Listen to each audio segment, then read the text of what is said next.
12 राज्यों की 93 सीटों पर तीसरे दौर की वोटिंग लगातार जारी है। 4 घंटे बीत चुके हैं। 1500 से ज्यादा उम्मीदवारों की किस्मत का फैसला करोड़ों की तादाद में मतदाता कर रहे हैं। अलग अलग तस्वीरें आपको दिखा रहे हैं जब दिग्गजों ने जाकर वोट डाला और लोकतंत्र के इस पर्व को सेलिब्रेट किया। आम मतदाता भी अपने घरों से ज्यादा बाहर निकले और मताधिकार का प्रयोग करें। आज ये सबसे बड़ा दिन है। अगले 5 सालों के लिए आप खुद के भविष्य का भी फैसला कर रहे हैं। ऐसे में बहुत ज्यादा जरूरी हो जाता है कि आप ज्यादा से ज्यादा तादाद में जाएं और इस लोकतंत्र के पर्व का हिस्सा बने।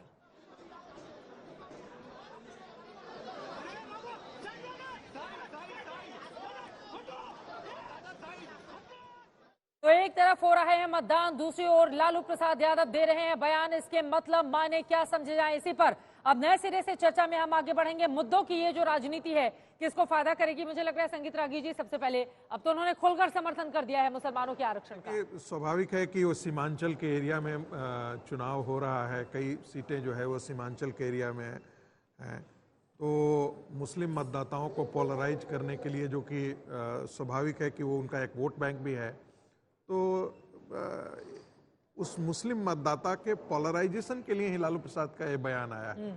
और ये दूसरी तरफ ये भारतीय जनता पार्टी का वो आरोप था कि जो इंडी गठबंधन है वो ओबीसी का वोट को, ओबीसी के आरक्षण को काट करके जो है वो मुसलमानों के आरक्षण देना चाहती है, धर्म के आधार पर जो है आरक्षण की व्यवस्था करना चाहती है। इसके बावजूद कि मंडल कमीशन के तहत मुसलमानों की कई जातियों को पहले से आरक्षण प्राप्त है, फिर भी अलग से आरक्षण की व्यवस्था जो है वो संविधान सम्मत नहीं है। फिर भी इंडी गठबंधन तुष्टीकरण को लेकर के, तुष्टीकरण करने के लिए, मुसलमानों को खास करके तुष्टीकरण करने के लिए, उनके वोट बैंक को साधने के लिए ऐसा काम कर रही है। अब सीमांचल के इलाके में पिछली बार आपको बताते चले कि पूरी ताकत झोंकने के बावजूद लालू यादव की पार्टी को एक भी सीट नहीं मिली थी। कांग्रेस पार्टी ने किशनगंज की एक सीट जरूर जीती थी, लेकिन इस बार उनके इस बयान का क्या असर पड़ेगा, रोहित बताएंगे। रोहित, आप इस वक्त कहां पर हैं? मधेपुरा, अररिया, इन तमाम क्षेत्रों में मतदान जारी है और लालू यादव ने मुस्लिम आरक्षण का समर्थन कर दिया है।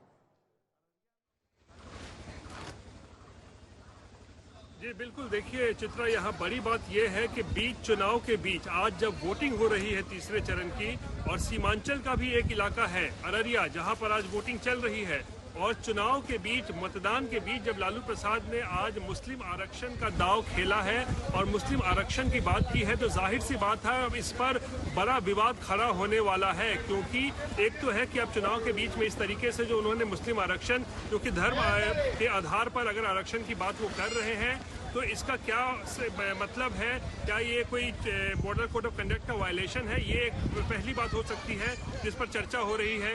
दूसरी बात ये कि अब अगर लालू प्रसाद मुस्लिम आरक्षण की बात कह रहे हैं, तो क्या वो मुस्लिम कार्ड अब खुलकर खेल रहे हैं? क्योंकि बिहार में देखिए अभी बहुत सारे ऐसे इलाके हैं जहां पर अभी चुनाव होना बाकी है। आज केवल तीसरे चरण का मतदान हो रहा है, बाकी 4 चरणों का मतदान बाकी है।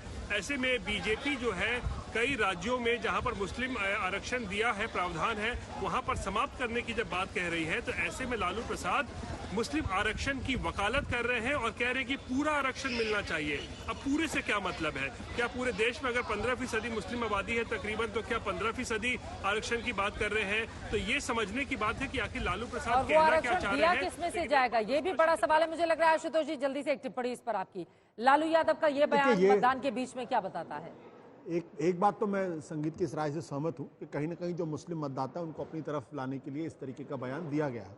लेकिन दुर्भाग्य की बात यह है कि आज की तारीख में जो मुस्लिम मतदाता जो पूरी तरीके से शांत है, तो कहीं उसको इन्फिल्ट्रेटर बताया जा रहा है, कहीं उसके नाम पे कहा जा रहा है कि भाई जब पिछड़ों, दलितों और इनका आरक्षण खत्म करके मुसलमानों को दिया जाएगा, और लालू यादव ये कह रहे हैं इनको आरक्षण मिलना चाहिए। आरक्षण के संदर्भ में 2 बात बिल्कुल स्पष्ट है। पहली बात, इस देश के अंदर जो आरक्षण का प्रावधान संविधान में दिया गया वो गरीबी उन्मूलन कार्यक्रम नहीं है। दूसरा बात, इसका सामाजिक न्याय से लेना देना, यानी जो समाज के अंदर सामाजिक स्तर पर जो बराबरी नहीं है उससे लेना देना। आज की तारीख में इसको गरीबी उन्मूलन कार्यक्रम बना दिया गया और वोट बैंक की पॉलिटिक्स को केंद्र रखा गया। जल्दी से संजय जी एक टिप्पणी इस पर। मुझे लगता है कि जिस तरह के बयान इस वक्त आ रहे हैं, ये तो जरूर है कि राजनीति से प्रेरित दिखते हैं। ये कहना कि एक पार्टी सचमुच कमिटेड है एक खास समुदाय के हितों की रक्षा के लिए, तो मुझे लगता है थोड़ा मतलब वो एक तरह से कहें कि अतिशयोक्ति होगी, क्योंकि कुल मिलाकर के राजनीति का माहौल गरमाया हुआ है। हर पार्टी ये चाहती है कि अपने वोटरों को अपनी ओर साधे। और अगर बिहार की राजनीति की बात हो रही है तो बिहार की राजनीति में हम सब बार बार इस बात की चर्चा करते रहे हैं, MY फैक्टर फॉर RJD। तो मुस्लिम वोटरों को अपनी ओर साधने की कोशिश है।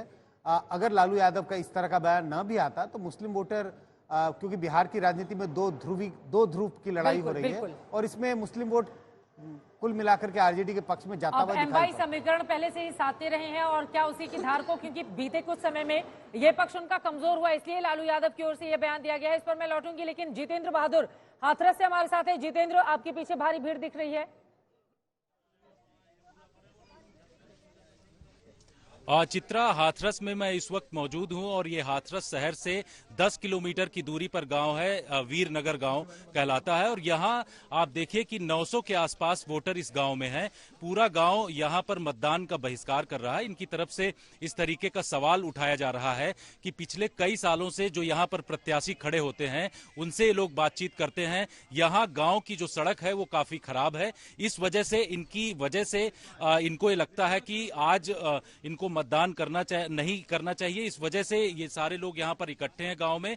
यहाँ अब से थोड़ी देर पहले प्रशासन की तरफ से कई अधिकारी पहुंचे थे, लेकिन इन्होंने उनकी बात अभी तक नहीं मानी है। 11 से ज्यादा का समय हो गया है और आपने देखा कि जिस तरीके से वोटिंग परसेंटेज उत्तर प्रदेश में अलग अलग जगहों पर कम रहती है, ऐसे में गांव के जो लोग हैं वो यहाँ पर बहिष्कार कर रहे हैं और इनकी तरफ से कहा जा रहा है कि रोड नहीं तो वोट नहीं, इस तरीके का यहाँ पर इनकी तरफ से नारेबाजी जा रही है। इनसे जानते हैं कि किस तरीके की मांग है इनकी। आप लोग बहिष्कार कर रहे हो, वोटिंग परसेंटेज ऐसे ही कम है, इलेक्शन कमीशन लगातार कह रहा है कि लोग घरों से निकलें, तो क्या आप लोग मांग इस वक्त कर रहे हैं? हम भी चाहते हैं कि इलेक्शन कमीशन की जो बात है वो वास्तव में परसेंटेज डाउन हो रही है और हम भी नहीं चाहते कि परसेंटेज डाउन हो, लेकिन एक बार किसी व्यक्ति को बार बार, किसी गांव की जनता को बार बार दबाया जाएगा, झूठे आश्वासन की गुटी अगर बार बार पिलाई जाएगी तो कब तक वो इंतजार करता रहेगा। हर बार विधायक जी से, MP से इलेक्शन में हर बार ये हमें वायदा मिला है कि आपके रोड का हम सुधारीकरण करेंगे और उसको सुधरवाएंगे या रोड नया बनवाएंगे। 15 साल हो गए। 15 साल पहले जो रोड बना था आज तक उसका कोई भी न तो इस पर डाबरीकरण हुआ, न कोई सुदृढ़ीकरण इसका हुआ। और इस गांव से जो हाथरस जंक्शन क्षेत्र में, जिला हाथरस में गांव वीरनगर जो पड़ता है, इस गांव की से 3 रास्ता जुड़ी हुई हैं और वो तीनों रास्ते तो चित्रा, आपने भी यहाँ की ग्राउंड जीरो की रिपोर्ट आपने तैयार की थी। उस दौरान भी आपने देखा कि कई ऐसी सड़कें हैं जिनका निर्माण नहीं हुआ है। ये गांव के लोग जो मुख्य सड़क से करीब 2.5 से 3 किलोमीटर की दूरी पर हैं, इन लोगों को ये लगता है कि आज इनके पास वो ताकत है वोट देने का। आज के दिन ये लोग जो है वो लगातार यहाँ के नेताओं से पहले से मांग करते रहे, लेकिन आज के दिन इनको ये लगता है कि ये लोग आज तक ने इस खबर को प्रमुखता से दिखाया है और गांव के लोगों की आवाज सुनी।